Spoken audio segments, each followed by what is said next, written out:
It was a time of shadows, a time when Israel had no king, the time of the judges, when the people of God had forgotten their covenant, and every man did what was right in his own eyes. The land was scarred by cycles of war and rebellion. Faithfulness was rare, and righteousness almost forgotten. Yet even in such days of spiritual darkness, God was not silent. His plan was unfolding quietly, not in palaces or battlefields, but in the heart of a man, and in the quiet corners of a barley field. This is the story of Boaz. He lived in Bethlehem long before the birth of David or Jesus. He was a man of standing, wealthy, respected, and rooted in the covenant promises of God. But more than his possessions, it was his character that set him apart. Boaz was just. He feared the Lord when others feared idols. He honored the law when others broke it. He cared for the poor, respected women, blessed his workers, and welcomed the foreigner. He was strong, yet gentle, powerful, yet humble, a leader in the community, yet a servant of God above all. And it was this kind of man through whom God would write a story of redemption, restoration, and royal destiny. For in the fields of Boaz, a Moabite widow named Ruth would find refuge, and through their union, a child would be born, a child who would become the grandfather of King David and part of the royal bloodline of Jesus Christ. Boaz reminds us that even in the darkest of times, God plants righteous men to carry out his plans. Men who stand in the gap, extend grace, and walk in obedience. And though Boaz never sought fame, he became part of the greatest redemption story ever told. So join us as we explore the life of Boaz. The story begins in Bethlehem, the house of bread, a place that had known famine. But now, once again, the harvest was ready. As the rest of Israel wrestled with chaos and compromise, Boaz lived differently. Among its fields walked a man named Boaz, a man of noble reputation and deep-rooted faith. He was not only prosperous in wealth, but prosperous in the things that truly mattered: kindness, justice, and devotion to the Lord. This landowner walked among his people, not as a tyrant, but as a father figure. Each morning, his fields would fill with laughter and labor. His workers respected him, not out of fear, but because they saw in him something rare, righteousness that touched every part of life. He began the day not with orders, but with a blessing. He greeted his harvesters in the name of the Lord, reminding them that even grain and toil could be holy when offered to God. Ruth 2:4. "The Lord be with you," he would say, and they would respond, "The Lord bless you." He followed the law of Moses, not just in tithes or sacrifices, but in compassion. Boaz made space for the poor to glean behind his reapers. He didn't see them as burdens. He saw them as brothers and sisters, fellow image-bearers of the living God. In a world where the strong took from the weak, Boaz gave. Where others trampled the widow and the foreigner, Boaz made room. He was not a priest, yet he was deeply spiritual. Not a prophet, yet he carried the voice of compassion. Not a king, yet his every decision revealed a heart governed by God. He did not know it yet. But the very fields he walked would become the setting of a divine appointment, a meeting arranged not by coincidence, but by providence, because God was about to send someone into his life, a woman with a broken past, a loyal heart, and a destiny tied to his. Her name was Ruth. One morning, as the dew still clung to the stalks of barley and the workers gathered with baskets and sickles, Boaz walked the edge of his fields, pausing to greet his men. There was peace in his steps, peace in his voice, a peace born of a life rooted in obedience to God. But something unusual caught his eye. Among the women who trailed behind the reapers, quietly gathering fallen grain, was a stranger. She moved with purpose, not desperation. Her clothes marked her as a foreigner. Yet there was grace in her movements and dignity in her labor. She did not complain, did not rest long, and did not beg. She simply gathered, humbly, quietly, earnestly. Boaz asked his overseer about her. The reply came swiftly. She is the Moabite woman, the one who came back with Naomi. And suddenly, the pieces fell into place. Boaz had heard of her. Word had spread throughout Bethlehem of the widow who had forsaken her homeland and her gods, who had clung to her mother-in-law with fierce loyalty, saying, "Your people will be my people, and your God, my God." She had chosen the path of humility, the path of sacrifice, the path of faith. Boaz's heart was moved, not by appearance, not by status, but by the character of the woman before him. He saw in Ruth a reflection of the very heart he cherished: covenant loyalty, hidden strength, and trust in the God of Israel. That day, he made a quiet decision. Ruth would not suffer want in his fields. He would ensure her safety, her dignity, her honor. He spoke with his workers, instructing them not to rebuke her, not to shame her. Instead, they were to leave behind extra grain, handfuls on purpose, so she might gather with ease. He invited her to share in their meals, to drink from their jars. He did not flaunt his kindness. He simply lived it. And Ruth, unaware of how deeply she was being noticed, continued her labor, amazed that someone had shown her such grace. When evening fell, and she returned to Naomi with baskets overflowing, Naomi's eyes widened. "Where did you glean today?" she asked, astonished. Ruth answered simply, "In the field of a man named Boaz." A silence fell between them. Then a spark of hope lit Naomi's weary face.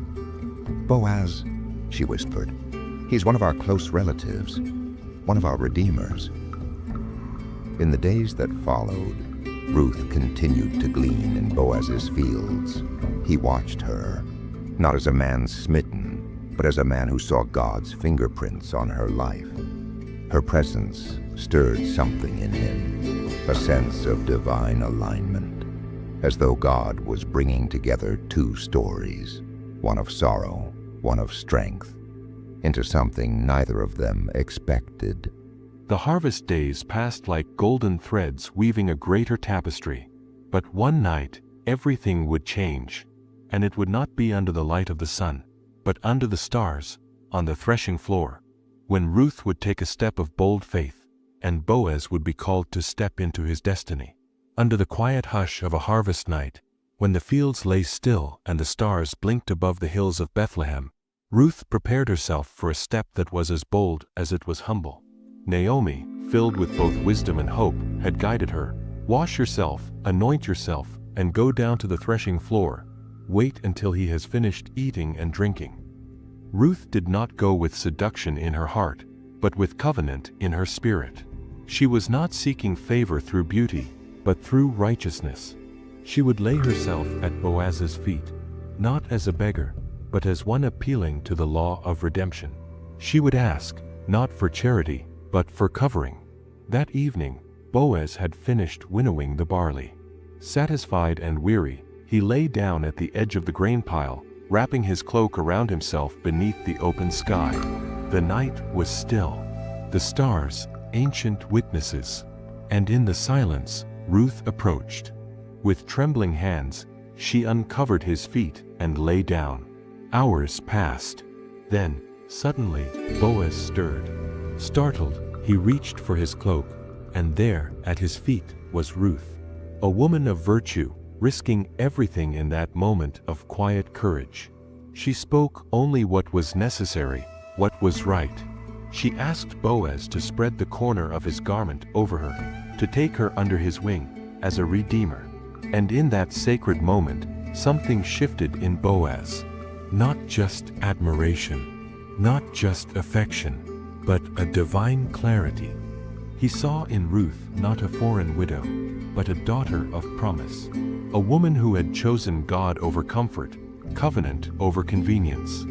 He blessed her with tender words, recognizing her kindness in seeking redemption through the right channels, not chasing after younger men, not grasping at rescue, but entrusting her future to the God of Israel, and to the man whom God had placed in her path. Yet Boaz was a man of integrity. Though his heart leaned toward Ruth, he would not rush into a decision. There was another relative, one closer than he, and the law must be honored. So before the first light of morning broke the horizon, Boaz sent Ruth home, protected with arms full of barley, and a promise in her heart. He would settle the matter that very day. And as Ruth returned to Naomi, her heart steady, her spirit stirred, Naomi smiled knowingly and said, "Wait, my daughter, until you see how this turns out. For the man will not rest until he has settled the matter today." And Boaz did not rest. With the dawn barely warming the edges of the sky, Boaz rose early and made his way to the city gate, the place where matters of law were settled, where elders gathered to witness, where justice met community. He sat down with quiet authority, not as one seeking glory, but as one pursuing what was right.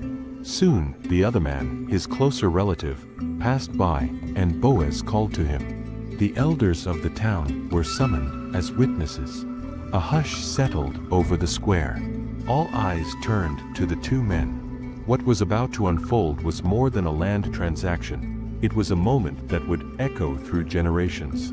Boaz began by speaking of Naomi's land, the inheritance that had belonged to Elimelech, her late husband.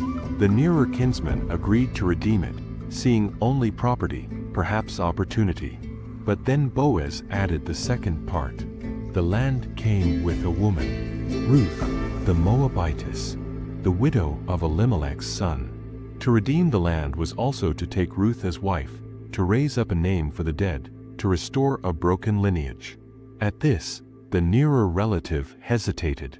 It was more than he was willing to do. Perhaps it would jeopardize his own estate. Perhaps he feared the social stain of marrying a Moabite. And so he removed his sandal, a symbol of relinquishing his right, and handed it to Boaz before the elders and the people. And there, in full view of Bethlehem, Boaz stood tall and declared, "You are witnesses today that I have bought from Naomi all that belonged to Elimelech, and all that belonged to Mahlon and Chilion. And with the land, I take Ruth, the Moabitess, to be my wife, to raise up the name of the dead upon his inheritance." A ripple of joy spread through the crowd. The elders, deeply moved, blessed him.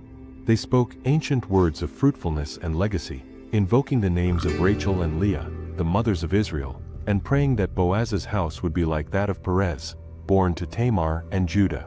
But no one could yet see the depth of that blessing. Not yet. The transaction was done. The law was fulfilled. Honor had triumphed. And so Boaz took Ruth as his wife, not out of obligation, but out of love and covenant.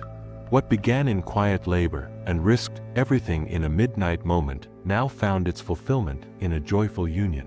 Their marriage was not merely a union of two lives, but the joining of two redemptive threads in God's great tapestry. Their home would be filled with peace, with faith, and soon, with laughter. For the Lord blessed them with a son. And so, in the quiet rhythm of grace, the story came full circle. The child was born, a baby boy, healthy and strong, wrapped in love and covenant. The town rejoiced, but perhaps none more than Naomi. The same Naomi who had once walked into Bethlehem empty and bitter, now held fullness in her arms. Her arms, once aching with loss, now cradled new life. Her lap, once barren, was now the resting place of a legacy. The women of the town gathered around her with praise, saying, "Praise be to the Lord, who has not left you without a redeemer today. May his name become famous in Israel." They placed the child in Naomi's arms, and her joy overflowed. It was as though time had reversed. The sorrow of Moab had been swallowed by the mercy of God. The brokenness had given birth to blessing. The child's name was Obed. He would grow up to be the father of Jesse, and Jesse would become the father of David, the shepherd king. The line of kings had begun in a field, on a threshing floor, in a quiet covenant between a Moabite widow and a righteous man. But the story doesn't end with David. 4 generations later, through this very lineage, a greater Redeemer would come, Jesus Christ, born in the same town of Bethlehem. Not just to redeem land or preserve a family name, but to redeem the world.